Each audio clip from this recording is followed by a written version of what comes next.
Bismillahirrahmanirrahim. Assalamualaikum warahmatullahi wabarakatuh. Sebelumnya perkenalkan, nama saya Arfan Ahmad Lukman selaku moderator. Kami dari kelas 02 TSBG kelompok A akan mempresentasikan tugas kelompok kami pada mata kuliah aspek hukum jasa konstruksi. Adapun judulnya adalah kelembagaan jasa konstruksi.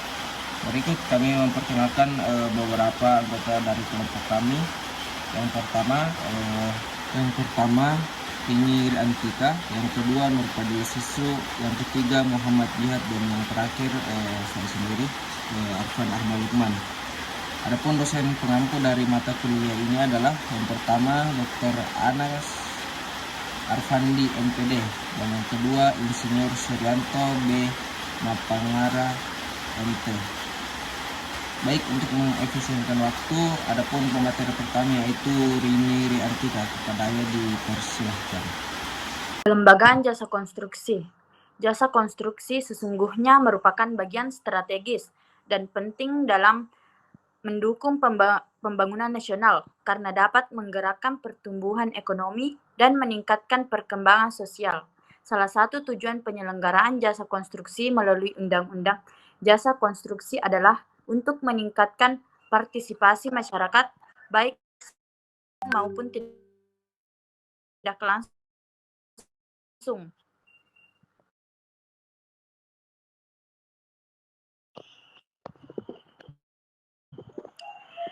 Kelembagaan jasa konstruksi mengacu pada struktur organisasi dan entitas yang terlibat dalam industri konstruksi. Ini mencakup perusahaan konstruksi, asosiasi industri, lembaga pemerintah terkait, dan badan regulasi yang terlibat dalam perencanaan. Baik, itulah tadi materi yang dibawakan oleh teman kami yaitu Rini Rantika. Selanjutnya adalah Muhammad Jihad, kepadanya dipersilahkan. Baik, terima kasih atas kesempatan yang diberikan oleh moderator. Adapun tujuan dari kelembagaan jasa konstruksi, yaitu salah satu tujuan penyelenggara jasa konstruksi ini adalah untuk mewujudkan partisipasi masyarakat di bidang jasa konstruksi, baik partisipasi yang bersifat langsung sebagai penyedia jasa, pengguna jasa, masyarakat jasa konstruksi, dan pemanfaatan hasil penyelenggaraan jasa konstruksi, maupun partisipasi yang bersifat tidak langsung sebagai warga negara yang berkewajiban turut melaksanakan pengawasan untuk menegakkan ketertiban penyelenggaraan jasa konstruksi dan melindungi kepentingan umum. Adapun tujuan dari kelembagaan jasa konstruksi biasanya meliputi beberapa hal seperti: yang pertama, memberikan layanan konstruksi yang berkualitas kepada klien. Kemudian yang kedua, menjamin keselamatan kerja dan lingkungan dalam pelaksanaan proyek konstruksi.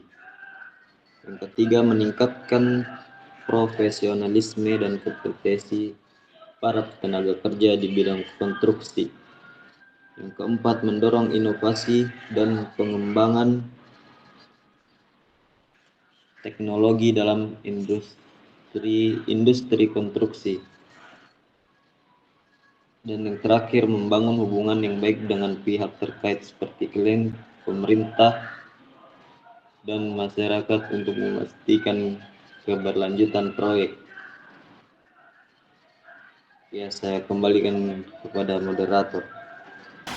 Baik, itulah tadi materi yang dibawakan oleh Muhammad Jihad. Berikutnya yaitu saya sendiri. Baik, langsung saja. Perspektif kelembagaan dan partisipasi masyarakat. Keikutsertaan masyarakat dalam penyelenggaraan jasa konstruksi dilihat dari perspektif kelembagaan dan partisipasi masyarakat ini.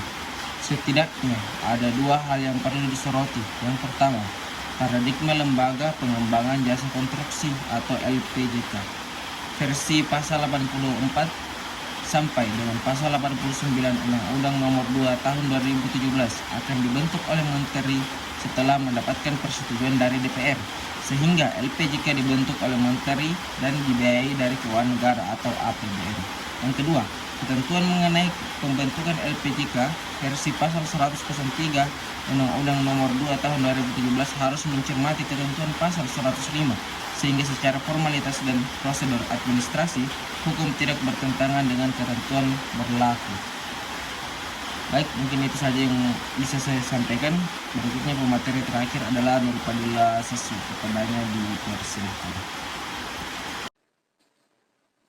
Baik, saya akan menyampaikan kesimpulan dari materi yang kami presentasikan, yaitu paradigma kelembagaan sebagai wujud keikutsertaan masyarakat jasa konstruksi menurut versi Peraturan Menteri PUPR Nomor 9 Tahun 2020 tentang pembentukan LPJK atau Lembaga Pembangunan Jasa Konstruksi.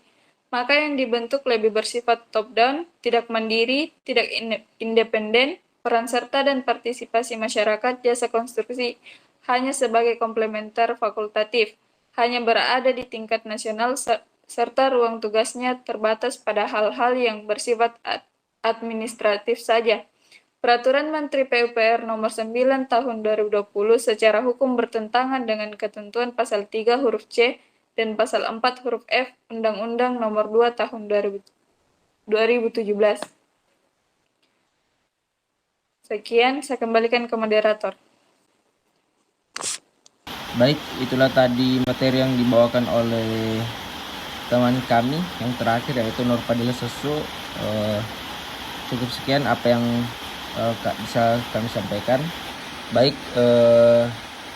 cukup sekian apa yang bisa kami bawakan pada hari ini. Kurang lebihnya mohon dimaafkan. Saya kira dengan ucapan wabillahi taufiq wal hidayah. Assalamualaikum warahmatullahi wabarakatuh.